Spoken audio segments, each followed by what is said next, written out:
দেখুন, এই যে চিনির কল আমাদের ভারতবর্ষে তৈরি করেছিল ইংরেজ। তারা দেশ ছেড়ে চলে গেছে স্বাধীনতার পরে, কিন্তু চিনির কল আমাদের দেশে আজও পড়ে আছে। চিনির কল তো নয়, যেন গেঁড়া কল।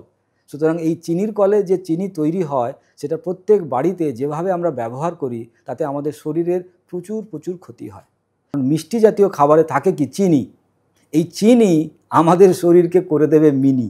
শুধু শরীর নয়, আমাদের আয়ুকেও করে দেবে মিনি।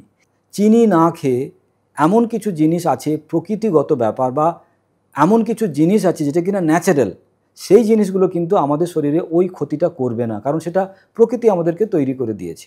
যেরকম খেজুর আছে, কিশমিশ আছে, বিভিন্ন রকম বাদাম আছে, সেগুলো বিভিন্ন রকম ফল আছে যেগুলোতে প্রচুর প্রচুর মিষ্টি থাকে।